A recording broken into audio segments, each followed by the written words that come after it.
Friends, welcome to everyday learning easy channel, YouTube channel.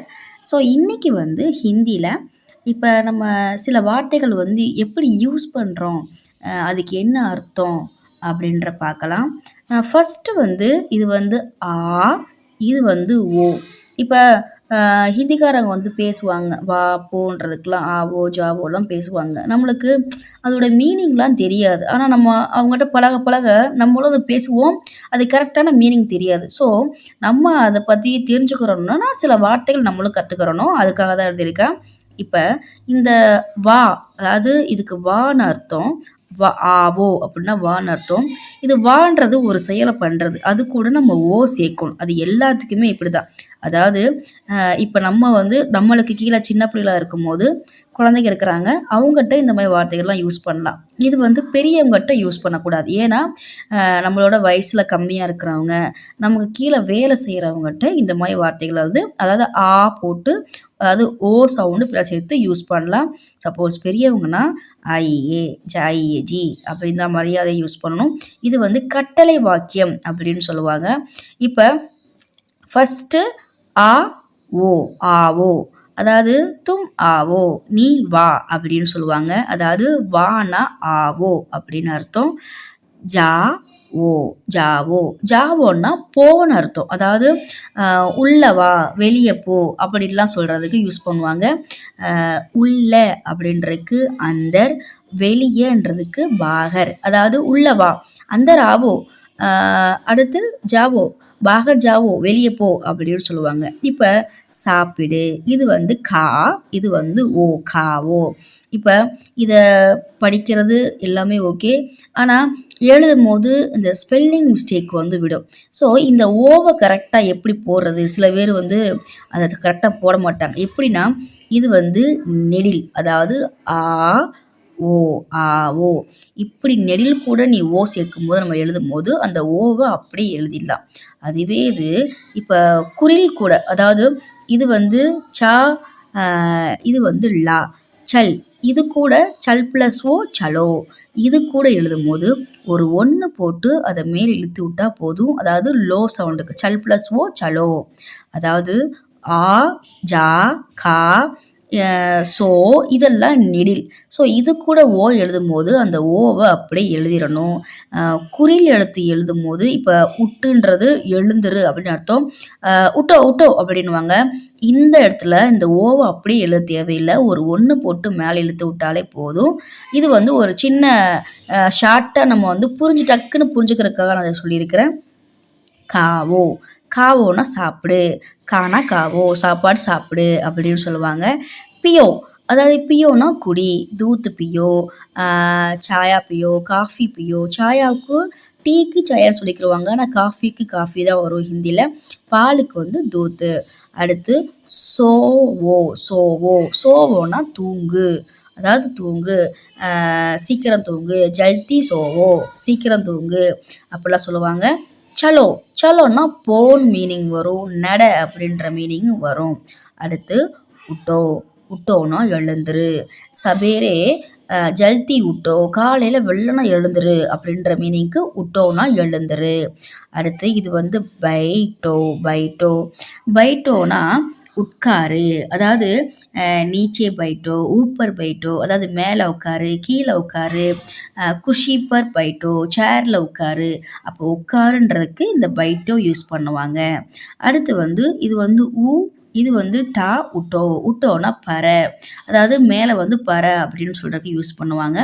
அடுத்து க to, அதாவது இது டா, இது டோ, அப்போ ஒன்று இழுத்து விட்டா டோ, அதாவது கட் ப்ளஸ் ஓ கடோ, கட், இது டோ கடோ, கடோனா நில்லு, அதாவது நேர நில்லு, அதாவது சீதே கடோ, நேர நில்லு. அதாவது ஒவ்வொன்றுக்கும் நம்ம எக்ஸாம்பிள் சொல்லி படிக்கும்போது இன்னும் நல்லா மனப்பாடம் பண்ணிடலாம். அடுத்து இது ஹா, மேலே இன்னு, இது இஸ், ஹன்ஸ், ஹன்சோ, அதாவது சிரி, மெதுவாக சிரி, தீரேசே ஹன்சோ, மெதுவாக சிரி அப்படின்னா, தீரேனா மெதுவாக, ஜல்தினா வேகமாக. அப்போ ஹன்சோ, நான் சோ போட மறந்துட்டேன், அதாவது ஓ போடு மேலே எடுத்துட மறந்துட்டேன். ஹன்சோ அதாவது சிரி. அடுத்து ரோவோ ரோவோனா அழு. அதாவது இப்போ அழுகு சிரி எல்லாத்துக்குமே தெரிஞ்சிருக்கணும். ஏன்னா நம்ம ஒருத்தவங்க ஹிந்திக்காரங்களோ வேறு எங்கேயாவது வெளி மாநிலத்துக்குள்ளோ போகும்போது இப்போ அதிகமாக ஹிந்தி வந்து தேவைப்படுது. ஸோ நம்மளுக்கு ஓரளவுக்கு அவங்க சொல்கிறத புரிஞ்சுக்கிற அளவுக்கு தெரிஞ்சிருந்தா கூட போதும். அடுத்து நஹாவோ அதாவது குழி. நஹாவோனா குழி. திகாவோ பாரு. அதாவது படத்தை பாரு. அதாவது சினிமா தேக்கோ. அதாவது திகாவோ பாரு. சாரி சாரி தேக்கோ தேக்கோனா பாரு. தேக்கோனா பாரு. நான் திக்காவோ ரீட் பண்ணிட்டேன். திக்காவோனா காட்டுன்ற மீனிங் வரும். அடுத்து கேலோ அதாவது விளையாடு. இப்போ குழந்தைகிட்ட போய் விளையாடு. தும் கேலோ நீ விளையாடு அப்படின்ற மீனிங் சொல்லலாம். அடுத்து லாவோ அதாவது கொண்டு வா. கிதாப் லாவோ புத்தகம் கொண்டு வா. பானி லாவோ தண்ணி கொண்டு வா. கானா லாவோ சாப்பாடு கொண்டு வா. அதாவது நீச்சே லாவோ கீழே கொண்டு வா. ஊப்பர் லாவோ மேலே கொண்டு வா அப்படின்னு சொல்லி அர்த்தம். அடுத்து இது வந்து லோ. லோனா எடு. அதாவது லோனா எடு. அதாவது ஏதாவது ஒரு சாமான் லோ. புத்தகத்தை எடு. கித்தாப் எடு. இந்த மாதிரி சொல்லி சொல்லி பழகிறதா. அடுத்து படோ அதாவது படி. பாட் படோ பாடத்தை படி. அடுத்து லிக்கோ. லிக்கோனா எழுது. அதாவது உன்னுடைய பாடத்தை எழுது. துமாரா பாட் லிக்கோ உன்னோட பாடத்தை எழுது. இப்போ இது வந்து சுனோ. சுனோனா கேளு. இப்போ நான் சொல்கிறத காது கொடுத்து கேளு அப்படின்னு சொல்கிறதுக்கு சுனோ. கேளு கேளுன்னு சொல்லுவாங்க.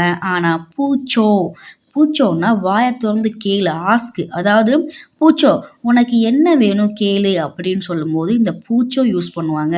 நான் சொல்கிறத கேளு அப்படின்னு சொல்லும்போது சுனோ யூஸ் பண்ணுவாங்க. ஸோ ரெண்டுக்குமே வித்தியாசம் இருக்குது. ஸோ அடுத்து வந்து போலோ. அதாவது பேசு. பேசுன்றதுக்கு போலோ. அதாவது வேகமாக பேசு. தைரியமாக பேசு. மெதுவாக பேசு. இப்படிலாம் வார்த்தைகள் யூஸ் பண்ணும்போது இந்த போலோ யூஸ் பண்ணலாம். அடுத்து கஹோ. கஹோனாலும் போலோனாலும் பெருசாக வித்தியாசம் வராது. சொல்லு. கஹோ சொல்லு அப்படின்னு சொல்கிறது. அடுத்து கரோ. கரோனா செய்யி. அதாவது காம் கரோ. துமாரா காம் கரோ உன்னுடைய வேலையை செய்யி. இந்த மாதிரி கரோஸ் யூஸ் பண்ணுவாங்க. ரக்கோ அதாவது வையின்றதுக்கு சாமான் ரக்கோ சாமான வையி. மேஜ் பர் ரக்கோ மேஜையில் வையி. ஸோ அடுத்து வந்து இந்த ரக்கோவுக்கும் இது வந்து ரஹோ. ரஹோனா இரு. அதாவது கீழேயே இரு. நீச்சே ரஹோ. ஊப்பர் ரஹோ மேலேயே இரு. அந்த மாதிரி பாகர் ரஹோ வெளியே இரு. அந்த ரஹோ உள்ள இரு அப்படின்னு சொல்கிறதுக்கு இந்த ரஹோ யூஸ் பண்ணுவாங்க. அடுத்து வந்து இந்துஜார் கரோ. ஈ இன் இந்து ஜா இர் இந்துஜார் கரோ. அதாவது வெயிட் பண்ணு காத்திரு. அதாவது 5 மணிக்கு எனக்காக காத்திரு. இந்த மாதிரி வார்த்தைகளுக்கும் போது இது யூஸ் பண்ணுவாங்க. அடுத்து வந்து இது வந்து தோ. தோனா குடு. அதாவது நம்ம ஹிந்தியில் ஏக் தோ தீன் அதாவது 2ன்றதுக்கும் இந்த தோ தான் வரும். ஒரு பொருளை கொடு அப்படின்னு சொல்கிறதுக்கும் இந்த தோ தான் வரும். அடுத்து வந்து பேச்சோ. இப்போ வந்து அனுப்பு. எனக்கு வந்து புக்கு அனுப்பு. அதாவது எனக்கு வந்து முஜே கிதாப் பேஜோ. எனக்கு வந்து புக்கு வந்து அனுப்பு. அனுப்புன்றதுக்கு பேஜோ. அடுத்து கரித்தோ. கரித்தோனா வாங்கு. அதாவது உனக்கு பிடிச்ச பொருளை வாங்கு. காய்கறி வாங்கு. ஃபல் கரித்தோ. ஃபூல் கரித்தோ. பூக்கள் வாங்கு. பழங்கள் வாங்கு.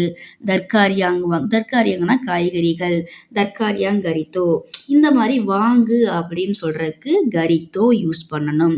அடுத்து பேச்சோ. பேச்சோனா விற்று விடு. அதாவது வாங்குன்றது தெரிஞ்சால் நம்ம விற்று விடுக்கு தெரியணும். பேச்சோ. அடுத்து நிறுத்து. நிறுத்துன்றதுக்கு ரோக்கோ. நிறுத்துன்றதுக்கு ரோக்கோ. அடுத்து திகாவோ. அதாவது காட்டு. எனக்கு காட்டு. முஜே திகாவோ எனக்கு காட்டு. எனக்கு படம் காட்டு.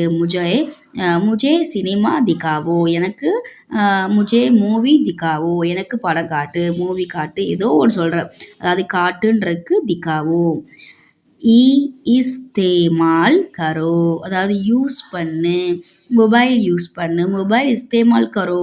ஃபோன் இஸ்தேமால் கரோ. ஏதாவது ஒரு பாக்ஸ் இஸ்தேமால் கரோ. இந்த மாதிரி யூஸ் பண்ணு உபயோகப்படுத்து அப்படின்னு சொல்கிறதுக்கு இஸ்தேமால் கரோ வரும். அடுத்து புலாவோ. அதாவது இப்போ ஒருத்தவங்கள கூப்பிடுறதுக்கு புலாவோ யூஸ் பண்ணுவாங்க.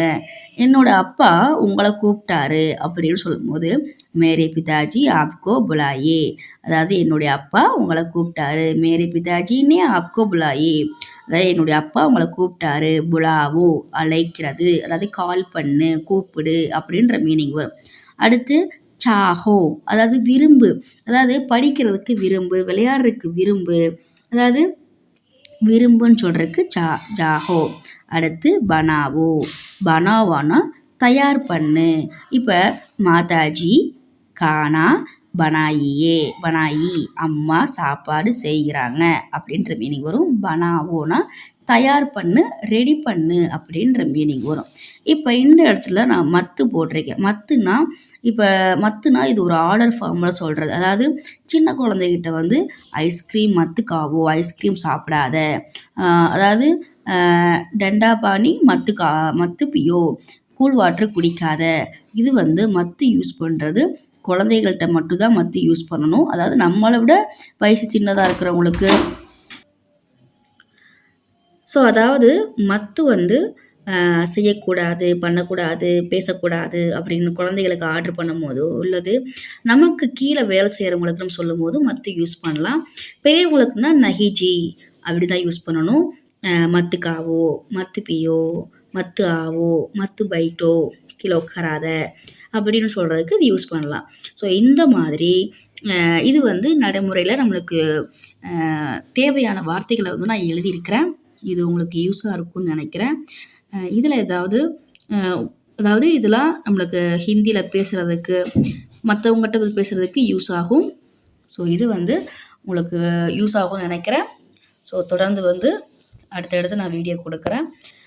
என்னுடைய வீடியோ பிடிச்சிருந்துச்சுன்னா லைக் பண்ணுங்கள், தொடர்ந்து சப்போர்ட் பண்ணுங்கள். தேங்க்ஸ் ஃபார் வாட்சிங்.